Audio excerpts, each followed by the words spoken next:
Oh dear, I have something in my eye. Please let me look. I'm a doctor. You're very kind. Turn round to the light. Look up. Look down. Keep still. There. Oh, what a relief. Thank you so much. Not at all. Anyone could have done it. Never mind, you did and I'm most grateful. There's my train. Goodbye. Goodbye.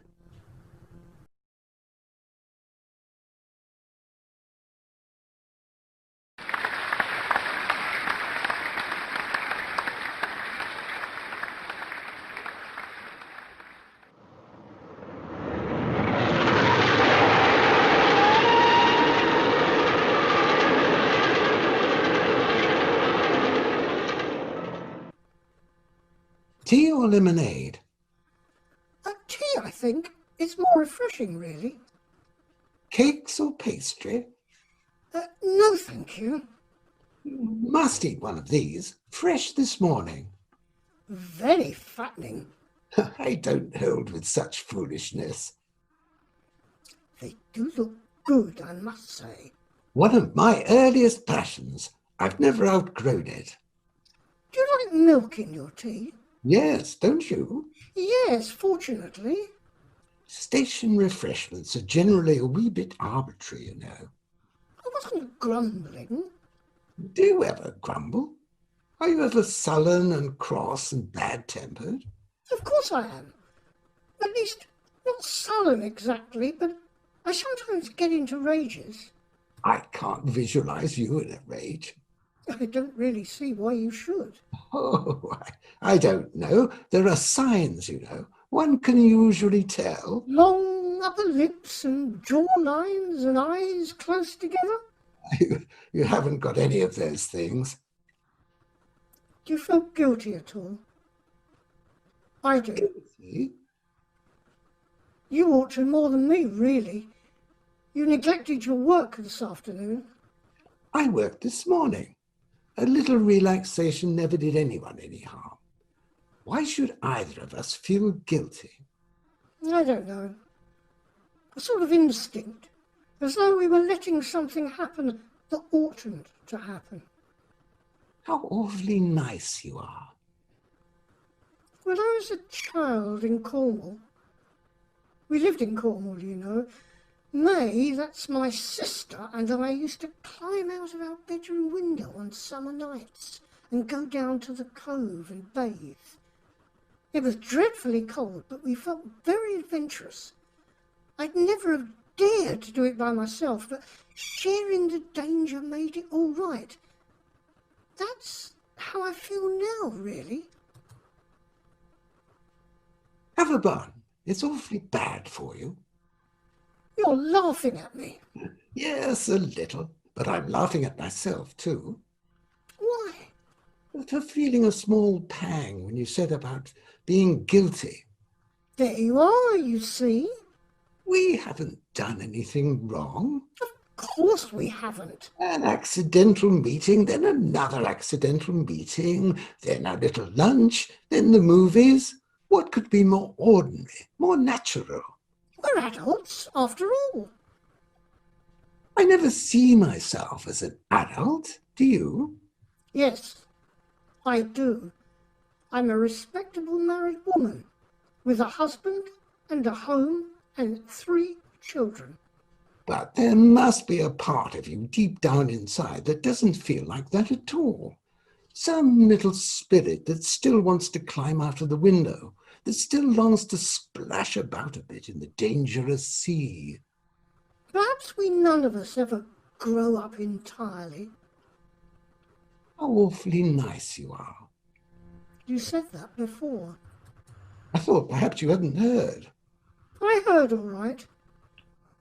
I'm respectable too, you know.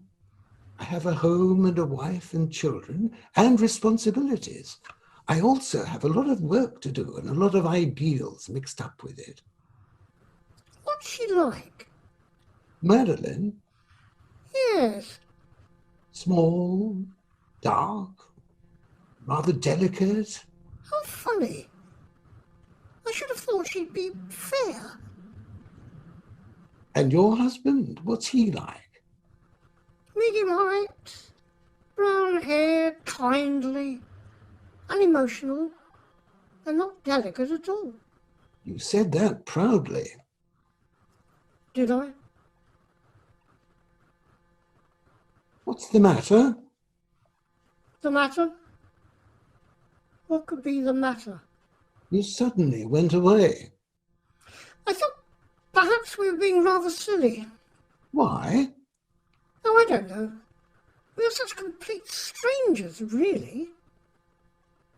It's one thing to close a window, but quite another to slam it down on my fingers.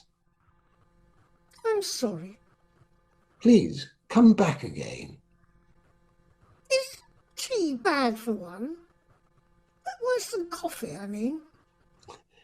If this is a professional interview, my fee is a guinea.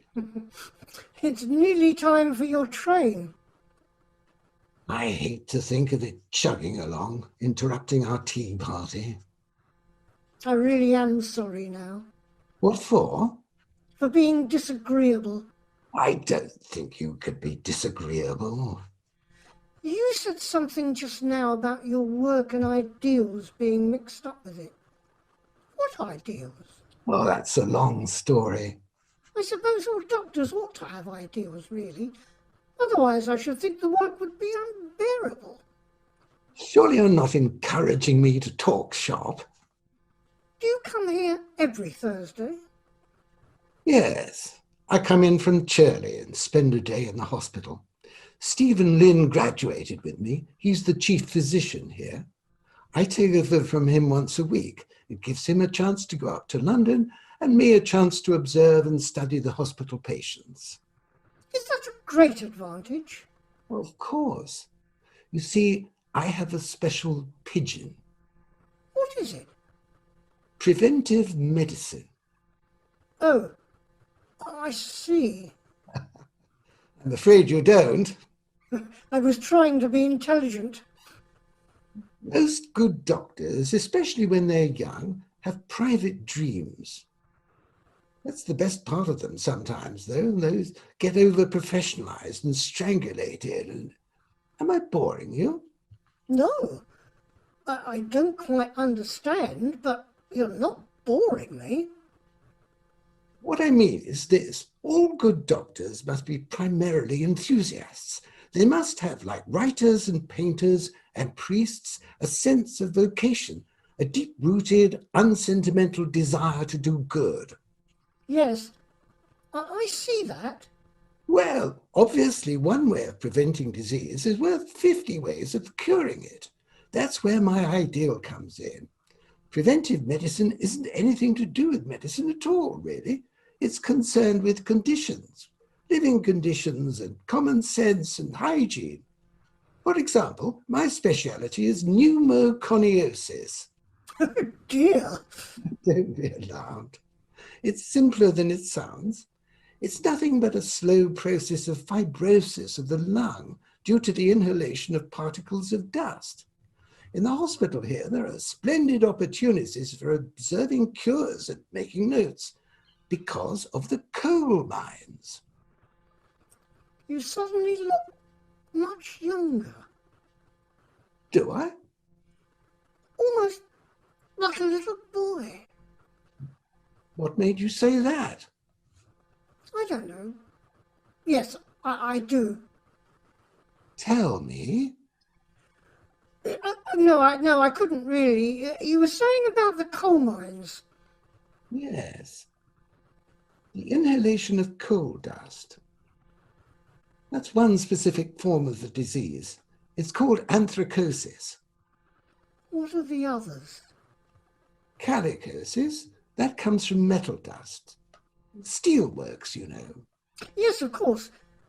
Steelworks. And silicosis, stone dust. That's gold mines.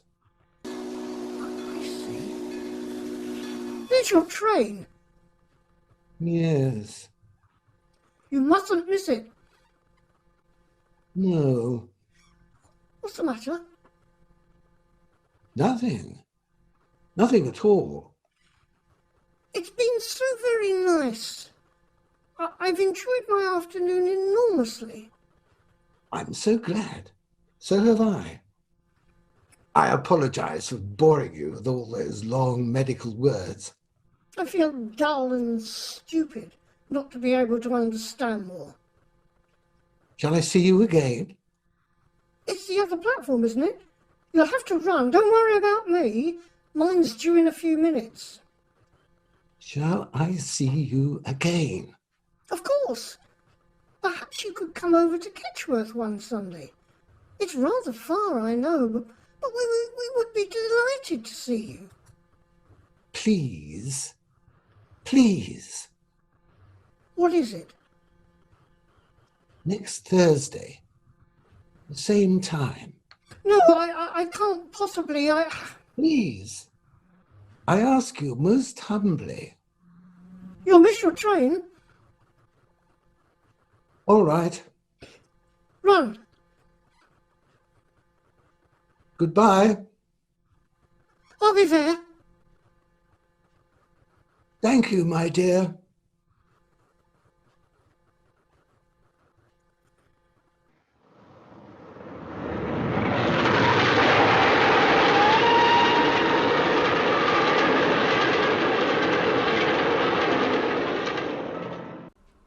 I didn't mean to be unkind. It doesn't matter. We can't part like this. I think it would be better if we did. You don't really mean that. I'm trying to mean it. I'm trying with all my strength. Oh, my dearest dear. Don't. Please don't. It's no use running away from the truth, darling. We're lovers, aren't we? If it happens, or if it doesn't, we're lovers in our hearts. Can't you see how wrong it is? How dreadfully wrong? I can see what's true, whether it's wrong or right.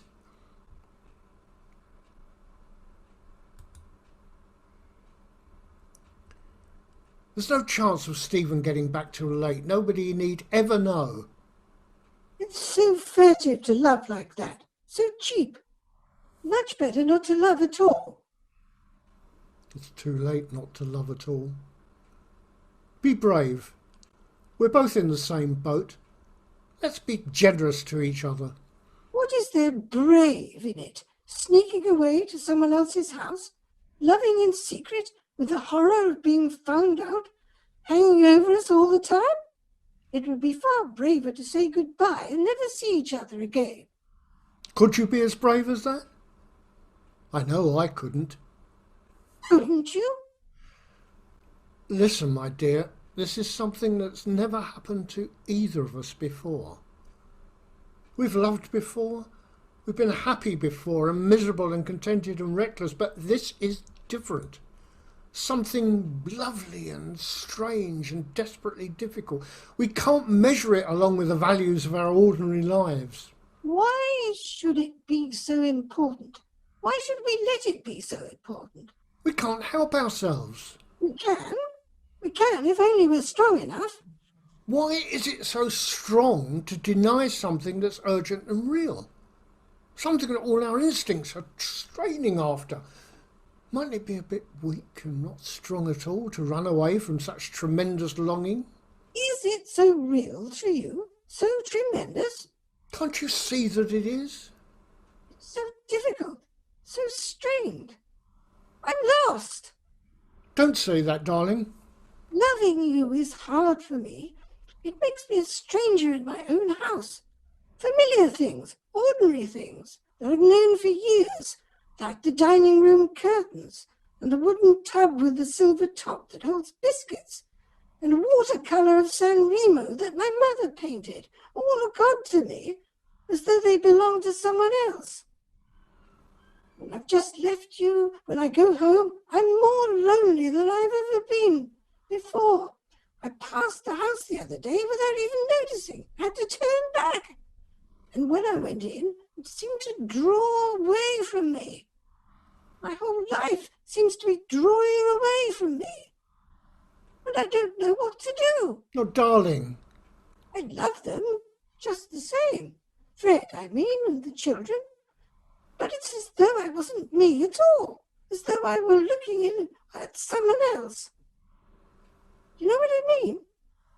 Is it the same with you? Or is it easier for men? I don't know. Please, dear, don't look unhappy. I'm not grumbling, really I'm not.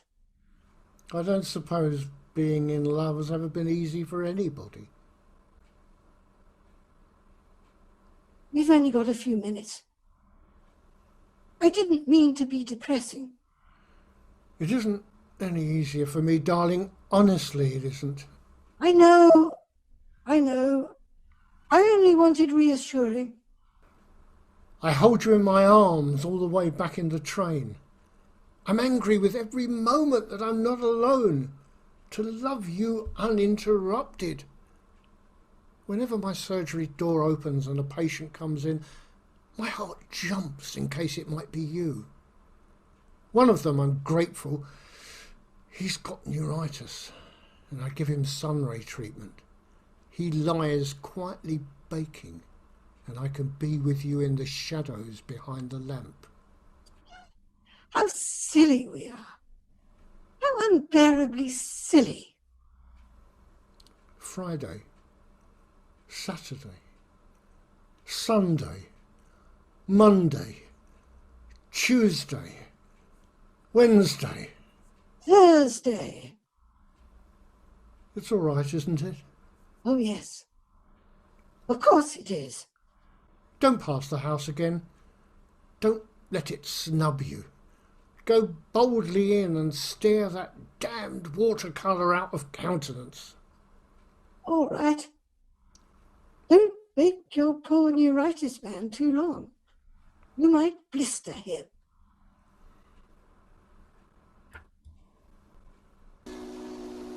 There's your train. I'm going to miss it. Please go. No. I wish I could think clearly. I wish I could really know what to do. Do you trust me? Yes, I trust you. I don't mean conventionally. I mean really. Yes, Everything's against us. All the circumstances of our lives, those have got to go on unaltered. We're nice people, you and I, and we've got to go on being nice. Let's enclose this love of ours with real strength, and let that strength be that no one is hurt by it except ourselves. must we be hurt by it? Yes, when the time comes. Very well. All the furtiveness and the secrecy and the hole-in-corner cheapness can be justified if only we're strong enough. Strong enough to keep it to ourselves, clean and untouched by anybody else's knowledge or even suspicions. Something of our own forever, to be remembered. Very well. We won't speak of it anymore. I'm going now. Back to Stephen's flat. I'll wait for you. If you don't come, I shall know only that you weren't quite ready, that you needed a little longer to find your own dear heart. This is the address.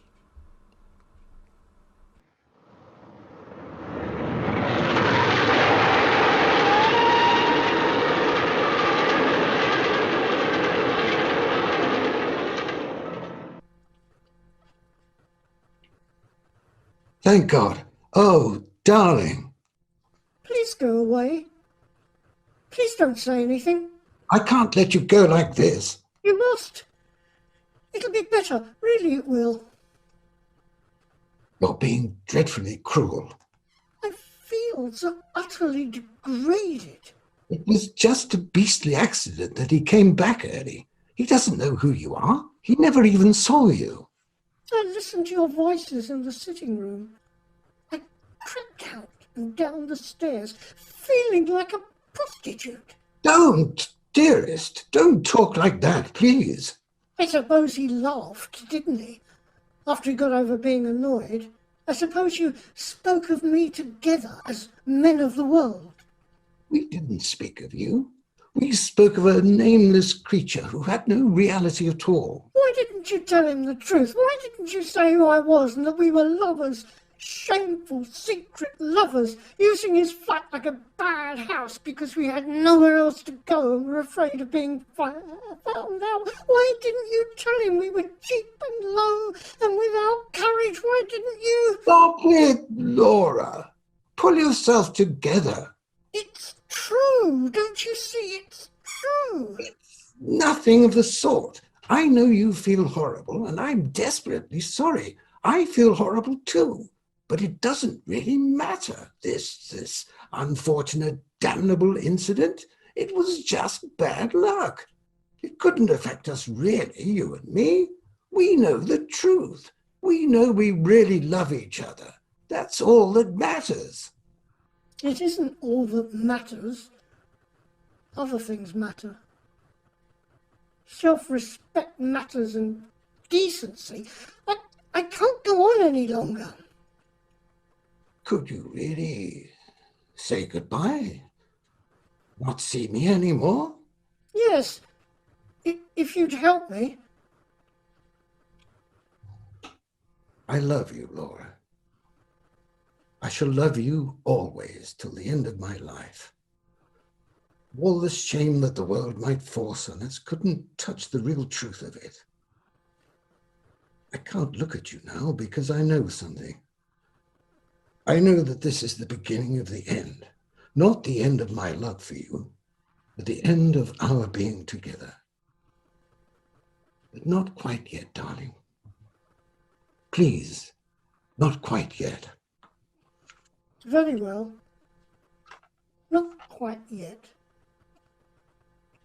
I know what you feel about this evening, I mean, about the beastliness of it. I know about the strain of our different lives, our lives apart from each other, the feeling of guilt. You can look at me now. I'm all right. Let's be careful. Let's prepare ourselves. A sudden break now, however brave and admirable, would be too cruel. We can't do such violence to our hearts and minds. Very well. I'm going away. I see. But not quite yet. Please.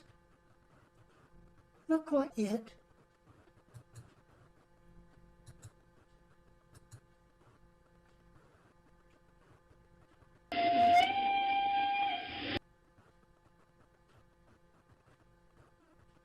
Just a few minutes. Let's have a cigarette, shall we? I have some. No, here. Now then, I want you to promise me something. What is it? Promise me that however unhappy you are, and however much you think things over, that you'll meet me next Thursday as usual. Not at the flat. No. Be at the Picture House Cafe at the same time. I'll hire a car. We'll drive out into the country. All right. I promise. We've got to talk. I've got to explain. About going away? Yes. Where are you going? Where can you go? You can't give up your practice. I've had a job offered me. I wasn't going to tell you. I wasn't going to take it, but I must. I know now it's the only way out. Where? A long way away. Johannesburg. Oh, God. My brother's out there. They're opening a new hospital. They want me in it. It's a fine opportunity, really. I'll take Madeline and the boys. It's been torturing me for 3 weeks, the necessity of making a decision one way or the other. I haven't told anybody, not even Madeline. When will you go? In about 2 months' time. It's quite near, isn't it? Do you want me to stay? Do you want me to turn down the offer? Don't be foolish, Alec. I'll do whatever you say. That's unkind of you, my darling. Oh, Laura, don't. Please don't. I'll be all right. Leave me alone a minute. I love you. I love you. I know. We knew we'd get hurt. I'm being very stupid. Here. Thank you. There's my train. You're not angry with me, are you? No, I'm not angry. I don't think I'm anything, really. I feel just tired. Forgive me Forgive you for what? for everything. For having met you in the first place. For taking the piece of grit out of your eye. For loving you. For bringing you so much misery. I'll forgive you. If you'll forgive me. I'll see you into the train. No. Please stay here. All right. Good night, darling. Good night, darling.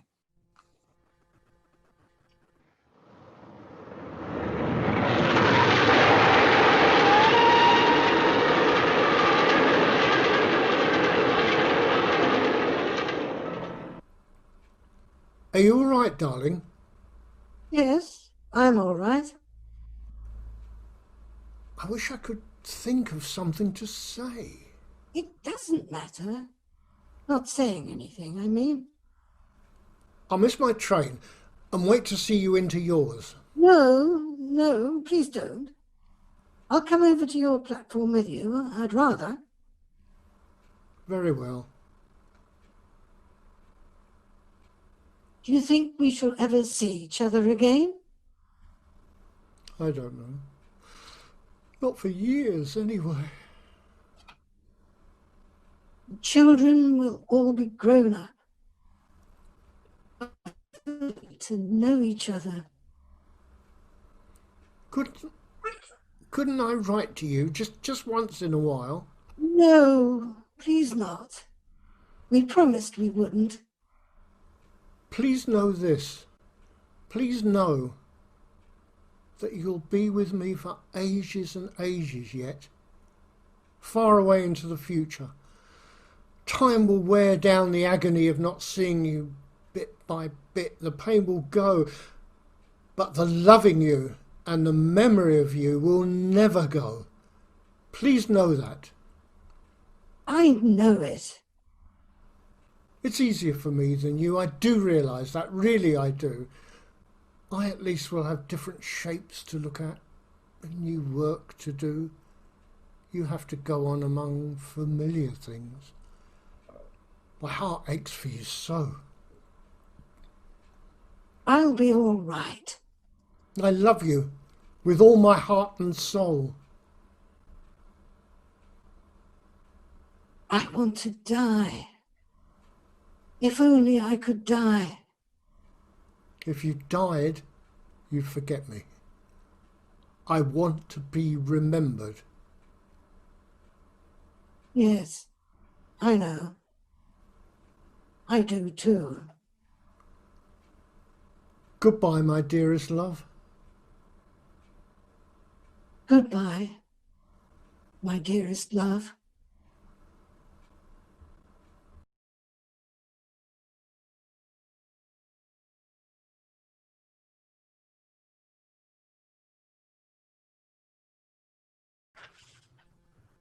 Laura, it is you.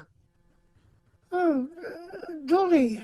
I thought I saw you in here when I was queuing for my ticket in the booking hall. My dear, I've been shopping till I'm dropping. That sounds like a song, doesn't it? My feet are nearly falling off and my throat's parched.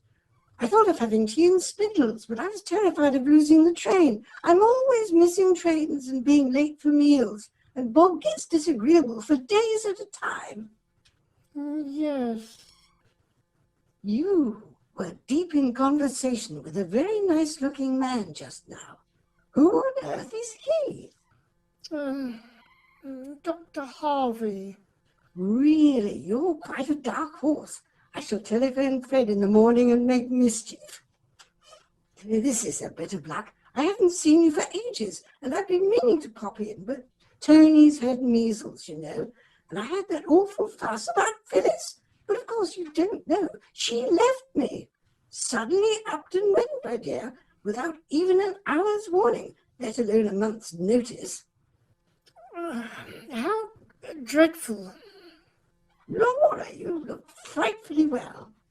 I wish you'd known you were coming in today. We could have come together and lunched and had a good gossip. I loathe shopping by myself anyway. Yes. So do I. You're Dr. Harvey. What sort of doctor is he? I mean, is he a specialist or anything, or just a sort of general family doctor? He's a general practitioner at the moment, but he's going out to Africa next week. But my dear, how thrilling! Is he going to operate on the Zulus or something? I always associate Africa with Zulus, but I may be quite wrong. How did you meet him? I got something in my eye one day and he took it out. My dear, how very romantic. I'm always getting things in my eye and nobody the least bit attractive has ever paid the faintest attention. Which reminds me, you know about Harry and Lucy Jenner, don't you? No. What about them? My dear, they're going to get a divorce. At least I believe they're getting a conjugal separation or whatever it is to begin with, and a divorce later on. It seems there's an awful Mrs. something or other in London that he's been carrying on with for ages. You know how he was always having to go up on business. Well, apparently Lucy's sister saw them, Harry and this woman, in the Tate Gallery of all places. And she wrote to Lucy, and gradually the whole thing came out. Is that our train? No, that's the express. Oh yes, it doesn't stop here, does it? Express trains are Tony's passion in life. He knows them all by name, where they start from and where they go to, and how long they take to get there. Laura, what on earth's the matter? Do you feel ill?